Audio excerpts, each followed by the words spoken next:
Odrasli kar naprej govorijo o davkih. Davki sem, davki tja. Prav zanima me, kako je z njimi. Našla sem seznam ustanov, ki so povezane z davki. Najbolje, da grem na kratek izlet in jih obiščem. Kje sem pa zdaj? Živjo, zdaj si pred eno izmed mestnih knjižnic. Tudi knjižnice so izobraževalne ustanove, v katere zdaj izidete tudi mladi. Knjižnice so polne knjig, ki so popolnoma nesmiselne in dolgočasne. Vse, kar spodbujajo in širijo, pa je zehanje. Ne strinjam se, knjige spodbujajo domišljijo in širijo obzorje. Dober dan, iščem gospodarsko zbornico. Morda veste, kje je? Zanima me, če dobijo tudi gospodarske dejavnosti kakšen del davkov.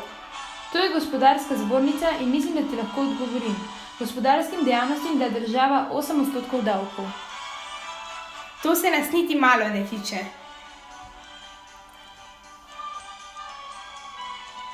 Seveda se nas, to je vrh vseh gospodarskih dejavnosti. Tu piše policija. Le kako so policisti povezani z davki? Policija je ena izmed javnih služb, ki so del javne uprave. Skrbijo za red in varnost. Javni upravi pa je namenjenih 7% davkov. 7% našega denarja? Z njim nam država zagotavlja vse najpomembnejše potrebe. Sem prišla do Centra za socialno delo, za vas imam vprašanje. Slišala sem, da gre delež davkov tudi k vam. Mi lahko pojasnite? Da, prišla si na pravi naslov. Socialni varnosti je namenjenih 15% davkov. Med drugim poskrbimo tudi za zdravstveno in pokojninsko zavarovanje. No ja, varnost zagotovite samo našim državljanom. Turisti nimajo te možnosti. Tudi mi nimamo te možnosti v tujini. Zdaj sem pa zagotovo pred šolo. Nekje sem prebrala, da je 13% davkov namenjenih izobraževanju. Je to res? Res je, šole so zelo pomembne izobraževalne ustanove.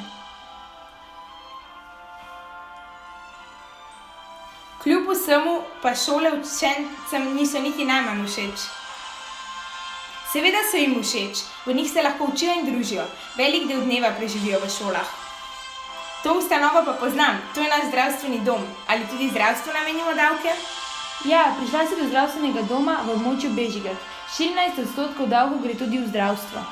Že res, a čakalne vrste so pogosto predolge. So, ker vsem prebivalcem omogočajo zdravstveno oskrbo in prebivalcev ni tako malo. In to še ni vse. Ostalih 18% davkov gre drugim ustanovam, ki skrbijo za vse potrebe državljanov in države. Ne predstavljam si, kaj bi brez zdravnikov, učiteljev, policistov in drugih uslužbencev. Na izletu sem se kar veliko naučila.